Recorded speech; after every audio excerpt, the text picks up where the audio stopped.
morning, students. Today we are going to study Bohr's atomic model that he gave for the hydrogen atom. Students, coming before to this topic, we had already discussed about the emission spectrum of hydrogen atom, and we had also studied about the dual nature of the radiations. We had studied that radiations, they were behaving as both waves as well as particles. Then we had discussed about the atomic spectra. There are two types of atomic spectra, emission spectra and absorption.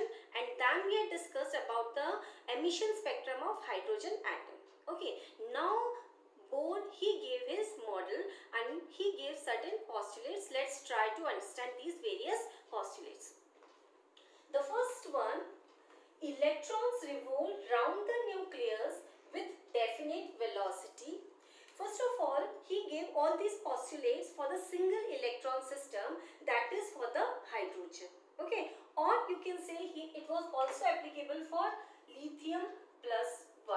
That means, it is lithium plus 2, helium plus 1. That means all of them are having the single electron. So this model was applicable for all the single electron species. So what he said, electrons revolve round the nucleus with definite velocity. Suppose this is the nucleus and the electrons is present in this first orbit. So they are present here and they are moving with a definite velocity in certain fixed circular paths of fixed radius and energy. He said कि electron जो है एक definite velocity से circular path के अंदर move करता है with definite radius and energy. इन जो सर्कुलर पाथ्स होते हैं इनकी एक फिक्स्ड एनर्जी होती है, फिक्स्ड रेडियस होता है, and these are called as shells. Students, you can call them as shells or orbits, or you can call them as energy levels. Okay, so these circular paths can be called as shells, orbits or energy levels. So around the nucleus there are various shells or the orbits are present. Okay, now these shells or orbits, they are numbered as numbered as 1, 2, 3 and so on, and they are designated as K, L or M, or when we move away from the nucleus, like this is the nucleus, it is K, or you can say shell number 1. This is L or shell number 2. This is M or shell number 3. Okay, likewise different shells you can mark. Okay, and these K, L, M and these are the shells and they are designated by N. We are using the symbols N. So small n represents here the number of shell. Okay, now the next point. Each orbit is associated with definite energy. Her orbit की अपनी एक definite value है energy की. Each orbit is having a definite amount of energy, and as long as the electron is revolving in one orbit, neither loses nor absorbs energy. जब तक electron इस एक particular orbit के अंदर रहेगा, neither it will lose energy nor it will absorb energy. Okay, that is why he used the term for this, that they are the ground state. They are the ground state or stable state or stationary state.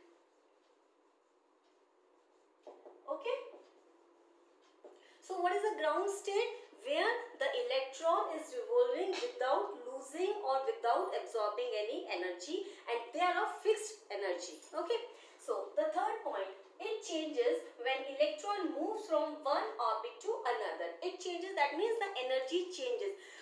When it is in one orbit, when it is present in the one of the shell, then its energy remains constant. But when it moves from one shell to another, then it changes. Let's see that. When it moves from lower to higher. When it moves from lower to higher. Suppose this is n is equals to 1 and it moves from here to n is equals to 2.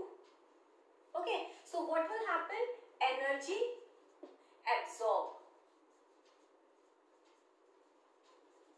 Okay, and when it moves from higher to lower, when it moves from higher to lower, energy क्या होगी वहां पे, energy emitted.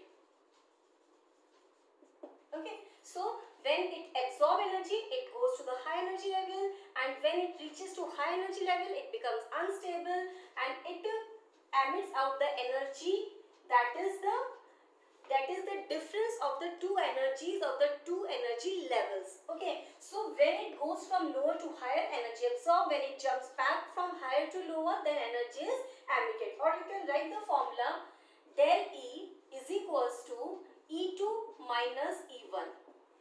This is the energy of E2 and this is the energy of first shell, that is E1. So the difference of the two energy, it will either be absorbed or either it will be emitted. If it is going from first shell to second shell, then it will be absorbed, and if it is coming from second shell to first shell, then it will be emitted. Okay, so del E is equals to E2 minus E1, or you can write H nu, or you can write Hc by lambda.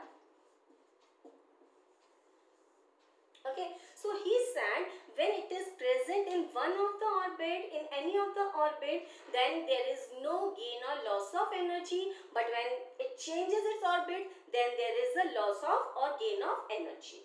Next point, centrifugal force of the revolving electron. Centrifugal force जो भी होता है revolving electron का in the stationary orbit is balanced by electrostatic force of attraction between electron and nucleus. अब इसको समझ लेते हैं. See students, when one electron is revolving around the nucleus, one force is working outside. एक electron जब वो move कर रहा होता है तो एक फोर्स बाहर की तरफ लगता है and that force is called as centrifugal force when it is moving in a circular path. Okay, so one force is working outside, this is centrifugal force, and one force is acting towards the nucleus because nucleus के अंदर क्या है, positively charged protons, and this is negatively charged particles. So there is an electrostatic force of attraction, and this is electrostatic force of attraction. Now this is balanced. This centrifugal force is balanced by this attractive force of nucleus, and that is why they keep on revolving in one of the orbit. Okay, now the next postulate, electron can revolve only in those orbits. That means around the nucleus only certain orbits are possible. So what is the criteria of those orbits? It is written over here. Electrons can revolve only in those orbits whose angular momentum is an integral multiple of h upon 2 pi. वहाँ पे इन्होंने क्या कहा कि electrons उन्हीं orbits में revolve कर सकते हैं जहाँ पे इसका जो एंगुलर मोमेंटम है वो इंटीग्रल मल्टीपल है of h upon 2 pi. Okay, so here I am just writing this expression, just focus on here. Angular momentum is equals to I omega. I, it is the moment of inertia. W, it is the omega जिसको हम बोल रहे हैं. This is the angular velocity. Angular velocity, and this is moment of inertia. Student, I hope in the physics you must have studied this one. Okay, angular momentum को कैसे calculate करते हैं? I omega, moment of inertia, angular velocity. I की value होती है mr square into omega की value होती है v by r. Okay, so one r get cancelled and what it becomes? mvr is equals to nh upon 2 pi. So this is the angular momentum. It is the integral multiple of h upon 2 pi. N can have any value, 1, 2, 3, any value it can have, but it will not have any fraction value or the negative value. So here these were some of the postulates given by the board. Now we will go for the radius and the energy calculation done by him. Let's see this.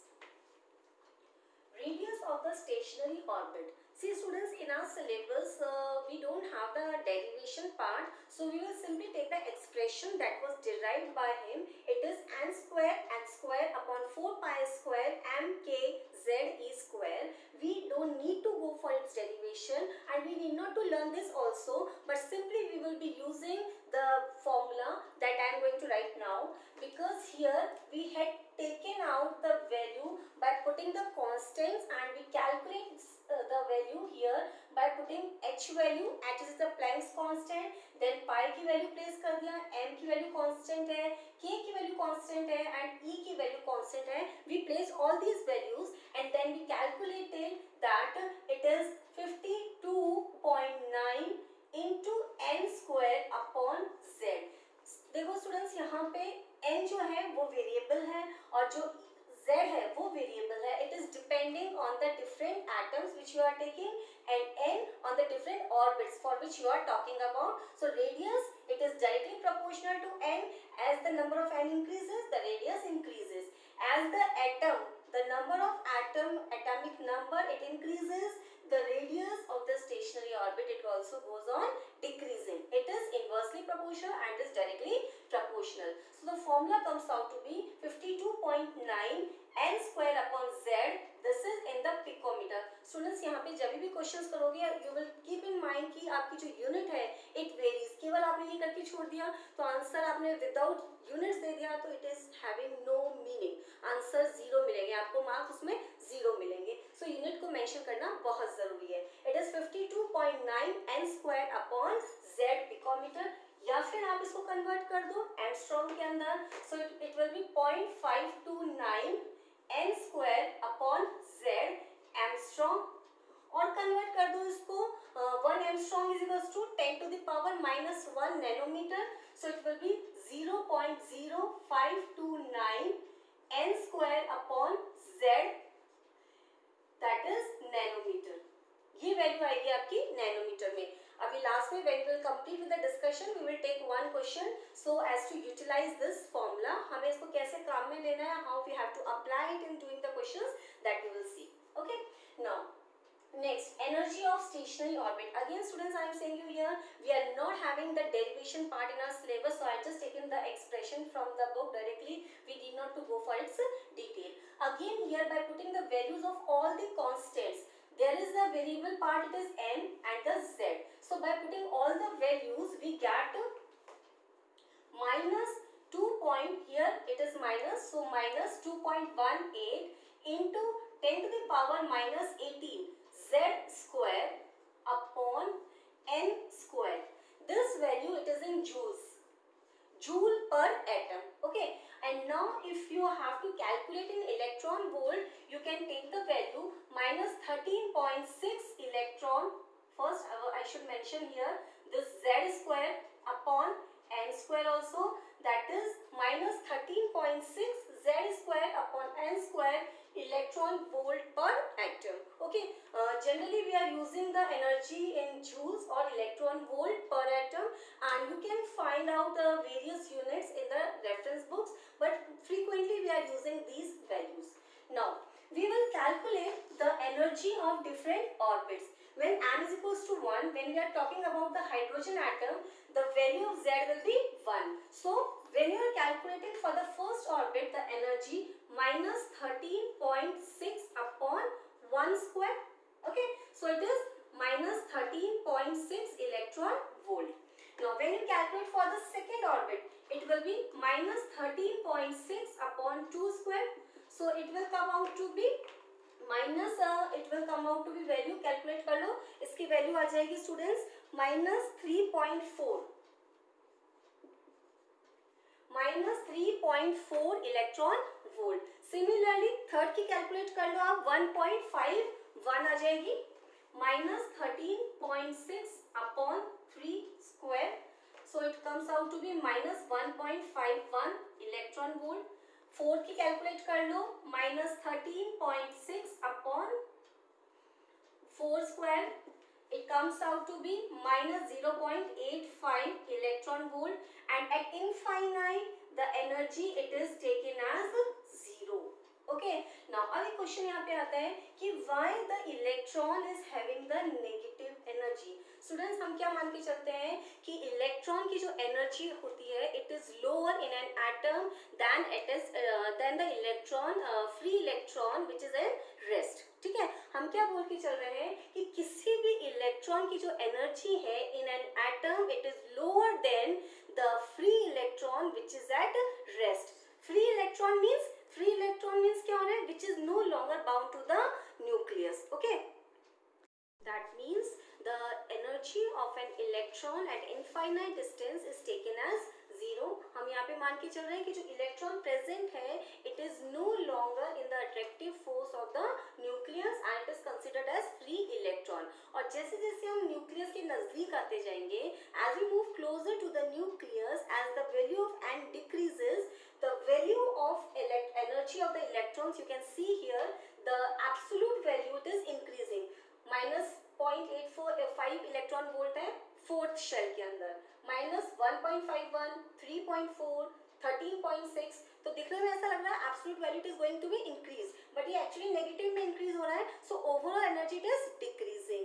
So the energy it is lowest in the first shell and as we move from first to higher, that it goes on increasing. Students, one interesting thing we will note here, that as the value of n increases, that is E1, E2, E3, E4, we are saying that energy is continuously increasing, isn't it?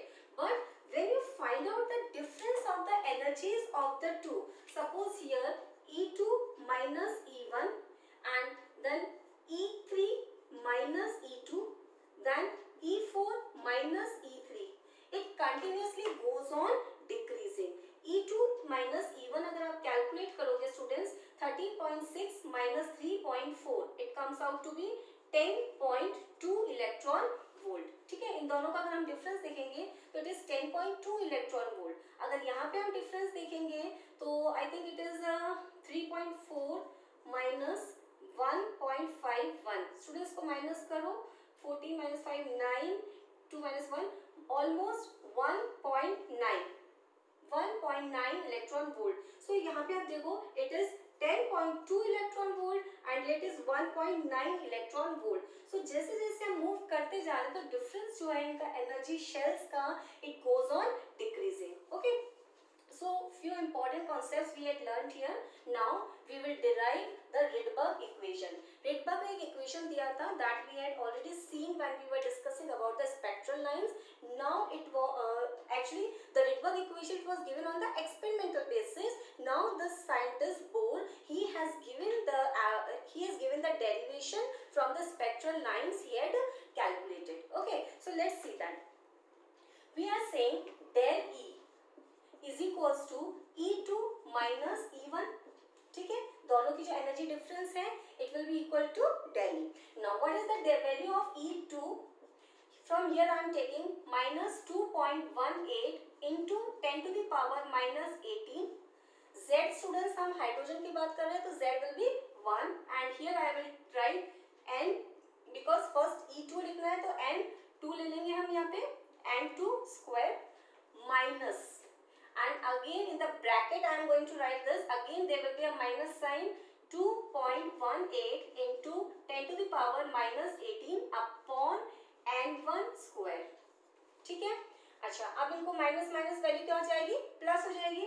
So here we will write del E is equals to hc upon lambda equals to 2.18. ये value जो है हमारी numerical value है, ये जो numeric value दे रखी है हम इसको कॉमन ले लेते हैं. So here minus minus it will be plus. Okay, this term will be plus and this will be negative. I am taking out positive value as a common, 2.18 into 10 to the power minus 18. Okay, हमने z की value यहाँ पे 1 कर दी है. Now in the bracket what will be left behind, 1 upon n1 square minus 1 upon n2 square, isn't it? Now you have to keep in mind, देखो यहाँ पे वैल्यू नेगेटिव, जब हम एब्सोल्यूट वैल्यू निकाल रहे हैं एनर्जी की, it is negative. When you are calculating the difference of the energy that is coming out to be positive. अब hc की वैल्यू यहाँ पे प्लेस कर दो. So we will calculate the value of 1 by lambda and 1 by lambda की value अगर आप इसकी h की वैल्यू रख दोगे प्लैंक्स कांस्टेंट की, c की वैल्यू रख दोगे 3 into 10 to the power 8. Planks constant की वैल्यू क्या होती है students, 6.626 into 10 to the power minus 34 joule second, और इसकी 3 into 10 to the power 8 meter per second. When it is divided by this value, we will get 1.09677 into 10 to the power 7, and here 1 upon n1 square minus 1 upon n2 square, that is in meter inverse. ठीक है, because because it is in denominator, so metre inverse. ये एक expression दे दिया था किसने, Bohr ने, okay. And suppose if you have to find out the frequency, frequency का फॉर्मूला क्या होता है, nu is equals to c by lambda. So 1 by lambda की वैल्यू क्या हो जाएगी, न्यू बाय सी।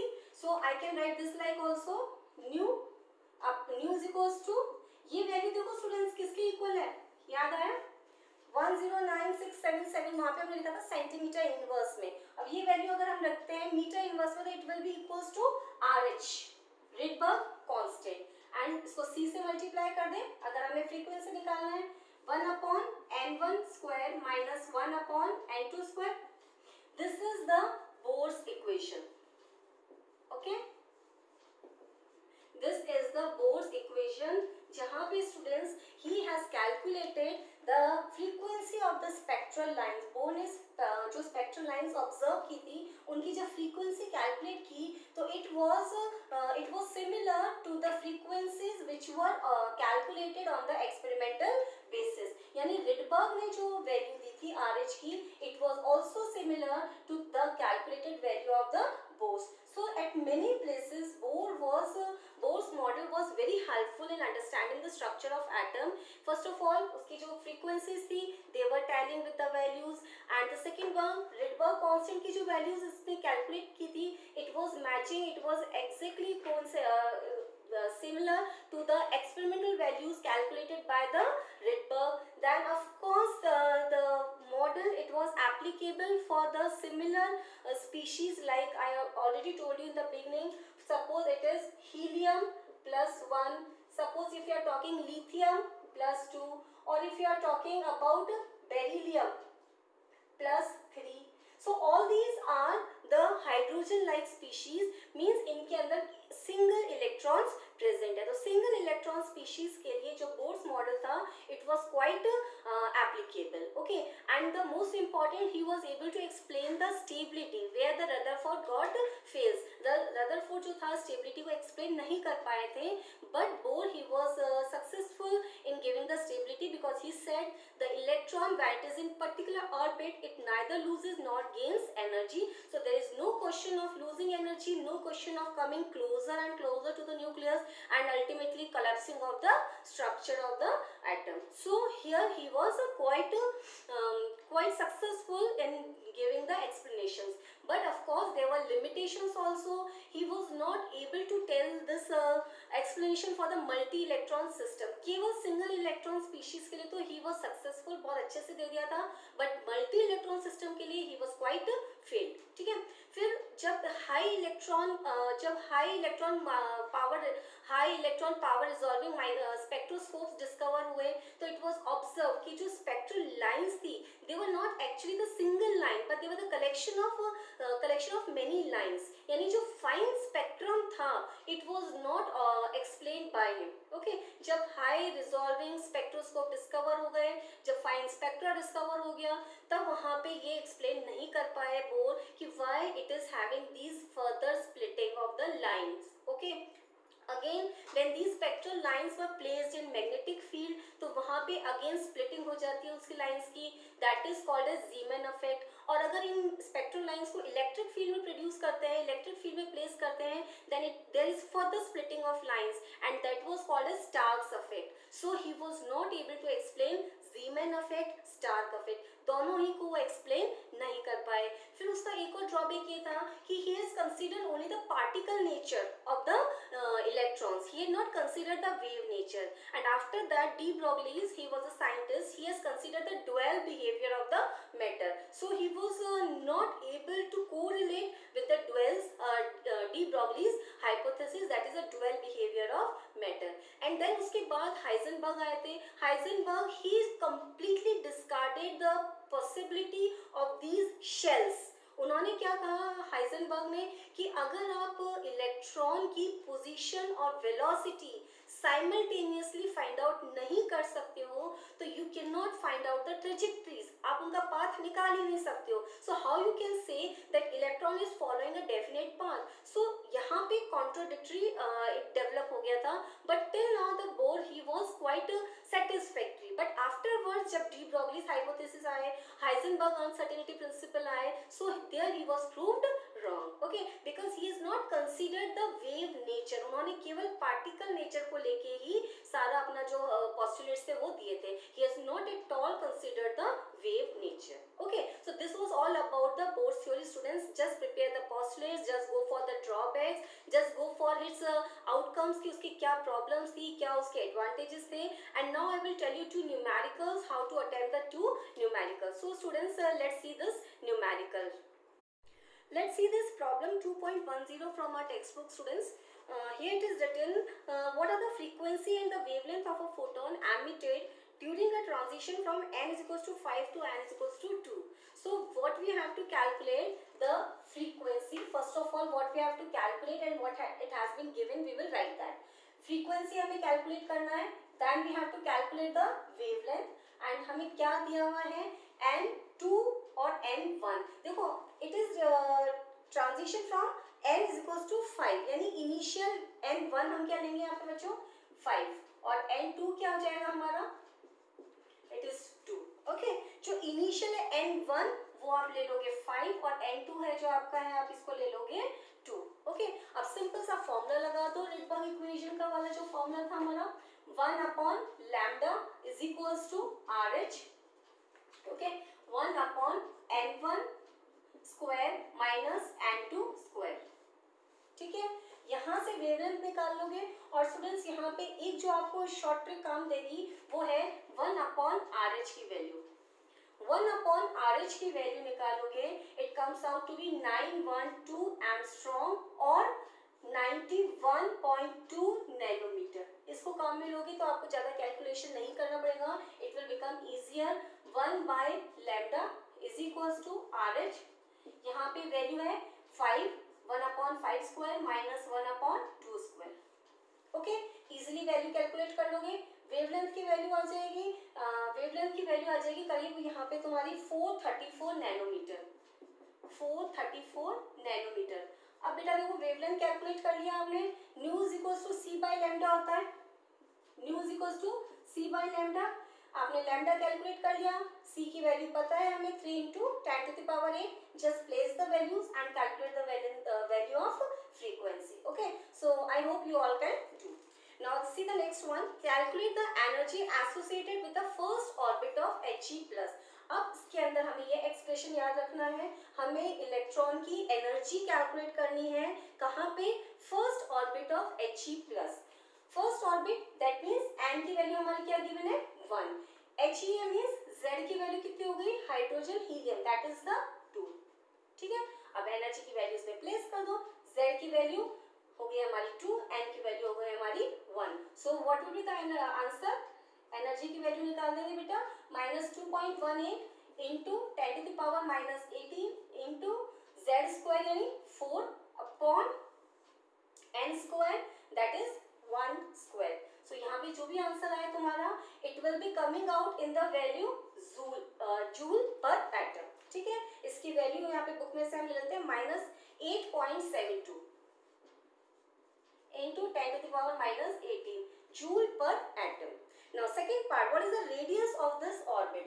हमें n1 दे रखा है और z2 दे रखा है. अब इसकी रेडियस निकालनी है. अब अगेन हम यहाँ पे प्लेस कर देते हैं what it is coming out to be.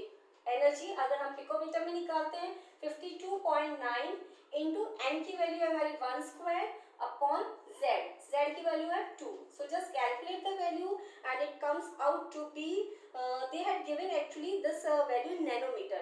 You can calculate the value and it will be in the picometer. Okay, so whatever answer comes out, you just calculate it. Okay, I hope you all can do.